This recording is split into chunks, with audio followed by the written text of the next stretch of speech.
Good afternoon from Central Virginia. Today is June 1st, and I am going to plant myself some insurance plants. I have already planted my butternut squash and some watermelon direct seeded, but I always like to have a couple backups just in case something gets them. Most of these plants are going to be growing outside of my main garden, so it's entirely possible that a rabbit, groundhog, deer will come along and take a little nibble of my seedlings, and I'd like to have something to go in the ground so that I don't miss out on watermelons and butternut squash. It's as easy as pie to plant seeds, and it's so much cheaper than buying starts from the store. I will confess, I have bought plants from the store. I have a couple of pepper plants in my garden that I got from the store. Sometimes you have a calamity happen. Sometimes you can find a variety that you just want to grow, and it's a nice looking plant, and you grow it. But starting seeds is super simple. It's especially simple this time of year when I don't have to fool with grow lights. I'm just going to put these in a place outside that gets some sun, but I'm not blazing hot afternoon sun for the beginning of the seedlings. Just going to get them going, and hopefully, if they grow, if they germinate, probably in about, I don't know, maybe 7 to 10 days, then I'll get them growing for a couple of weeks. These are large plants, and the seedlings grow fast, so you don't want to keep them in the pots for a real long time. And there are also plants that take a long time to grow, at least the butternut squash and the watermelons. So you do want to get them in the ground. Now it's nice and warm, so this is the kind of weather that they just rock on, they love. And I hope that you can check back with me later and see how these are going. As you can see, I already have the potting soil in these pots, and for once in my life I've gotten smart and I've labeled my pots ahead of time before actually planting them. So as I said, I'm planting a variety of things today. I am planting a Fairy Morris Crimson Sweet watermelon here. I've got Sugar Baby from Livingston, Lake Valley Cinderella pumpkin, a Seminole pumpkin, a poinsettia cucumber, and I'm going to plant several butternut squashes. I've also just planted my snake beans. I really want to get these snake beans going. I've planted some directly into the ground, and I have read on the Baker Creek website that people say that they're slow germinating. That might be the issue that I'm having. I tried direct seeding some, scoring the outside. I soaked 2 and planted them earlier, actually late last week. And I'm going to try, I've soaked these, and I'm going to try to see if I can get them started in pots. You know, you try something new, sometimes it works, sometimes it doesn't, and so you just experiment. So anyway, I've already put these into their pots. Finally, I have some cantaloupe seeds here that were given to me by my neighbor and relative, Nelson. And he also has some watermelon seeds that he had saved.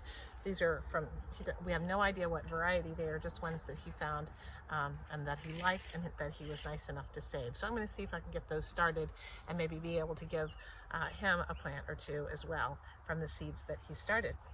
So this is a pretty straightforward process, as is all seed planting. I'm going to start with Nelson's cantaloupe seeds because they look like they're about to be blown away. Now, these pots I have already pre-moistened the potting mixture. This is just a potting soil seed starting mixture. On a squash seed, you want to put the pointy side down. That's a little tough to see which side is really the pointy side on a cantaloupe seed. So I'm going to take a guess. I'm going to make sure I've got it in the right spot. I'm going to pop it down in. And just to see if I'm going to get good germination, I'm going to go ahead and put 2 of these in each planter. Hopefully at least one will germinate. I'm going to cover it over and tamp it in. And here we go with the other ones. One in there. You plant the seeds about the distance of how fat and high they are. So these are, I don't know, maybe about 1/2 inch. So I'm going to plant these between 1/2 inch and 1 inch deep. So those are the cantaloupes that have been planted. Now I'm going to plant these nice watermelon seeds that he gave me. Have no idea what kind of watermelons these are, so we'll see if we can get them going. One in there. I've got 4 seeds, so that's going to work out really, really well. A few in this planting hole. Obviously, you don't need a ton of watermelon. They take a lot of room to grow. They both germinate and grow. We will just take out one of each of those plants and take the strongest one.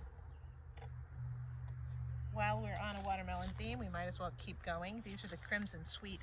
I've grown these before. I grew them last year for the first time, and they were great. They're a sizable watermelon, not the biggest. I have never grown the mega size ones. Here are the seeds. We're just gonna see if we can get these to germinate. Put them in like that, tamp them down. There's the Crimson Sweet. Okay, watermelon theme continues. These are the sugar babies. Anyway, on about the Crimson Sweet watermelon.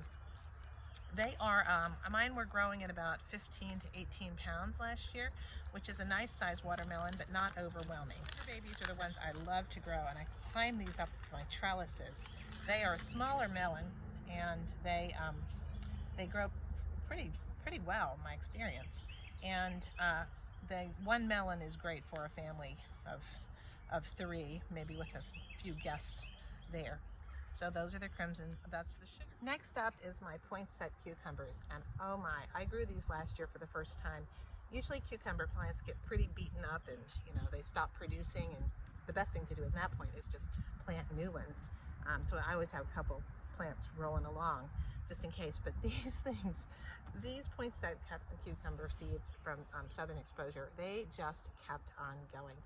I was in the height of the season, I was pulling 6 to 8 cucumbers off of these 2 plants a day. It was crazy.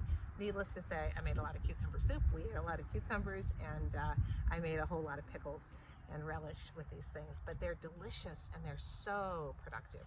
Generally speaking, knock on wood, the cucumber beetles left them alone more or less. So hale and hearty they were, and hale and hearty I hope they'll be this year as well. So these are my backup cucumber plants. I have already got 3 different varieties of cucumbers growing in my garden, but I'm going to be planting another trellis as well. And my ones I have on my garden right now are early varieties that are mainly for pickling, which I do like to do. I really like this company, the Southern Exposure Seed Exchange. It's based here in Virginia, and they specialize in seeds that grow really well in the southeast and also in the mid-Atlantic. And they have a lot of varieties that have been developed right in their area. So this is one of them. This is the Waltham Butternut Virginia Select squash. Waltham Butternut Virginia Select. We'll see how it goes. All right, so everything's planted. I'm just going to give everything nice. Now that that's done, I'm just going to take them and I'm going to put them outside in my kitchen garden, and that's where we can keep a good eye on them and give them some water each day, because they will dry out in the heat. I hope your garden's growing well. Thanks for watching. Bye.